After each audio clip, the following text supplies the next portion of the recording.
about words, but it sounds like you're envisioning an instrumental piece of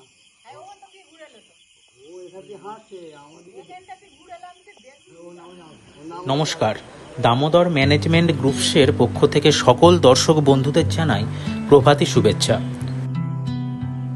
বর্তমানে আমরা দুটি জলাশয়ে বাণিজ্যিকভাবে মাছ চাষ করছি, তো তারই একটি জলাশয়ে আজকে জাল দেওয়া হবে। তো সেই উদ্দেশ্যেই জেলেরা নদীর বাঁধে এসে জাল গাঁথছেন। বিশেষত এই অঞ্চলটি দিনে এবং রাতে প্রচণ্ড জমজমাট থাকে।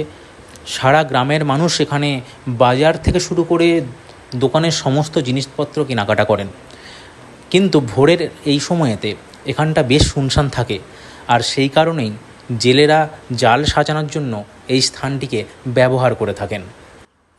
জেলেদের জাল সাজানো প্রায় শেষের দিকে, তো চলুন বন্ধুরা আমরা মাছ ধরার জন্য জলাশয়ের দিকে এগিয়ে যাই।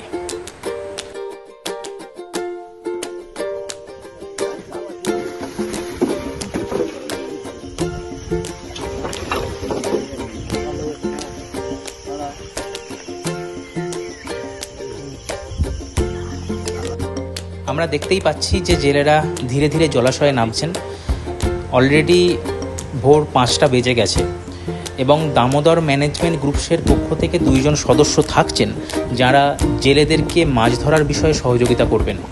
1.5 বিঘার বেশি এই পুকুরটিতে সাধারণত আমরা রুই, কাতলা, বাটা এবং সিলভার এই 4 প্রজাতির মাছকেই বাণিজ্যিকভাবে চাষ করে থাকি। এখানে মাছ চাষের জন্য আমরা নিয়মিত প্রশিক্ষণ নিই এবং অভিজ্ঞ মৎস্য চাষিদের দ্বারা যে সমস্ত নিয়ম বিধিনিষেধ আমাদেরকে নির্দেশিত করা হয় আমরা সেগুলো মেনেই চলার চেষ্টা করি। এখানে মাছের খাদ্য থেকে শুরু করে মাছের রোগ প্রতিষেধকের ব্যাপারে আমরা যথেষ্ট যত্নপরায়ণ।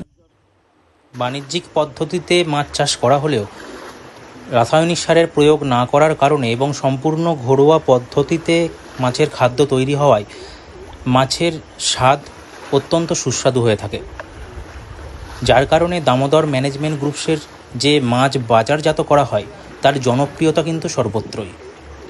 আঞ্চলিক বাজারে আমরা ইতিমধ্যেই সাড়া ফেলেছি, যা আমাদের অত্যন্ত আনন্দের কারণ। বন্ধুরা দেখতেই পাচ্ছেন যে জেলে ভাইরা আমাদের অলরেডি জলাশয়ের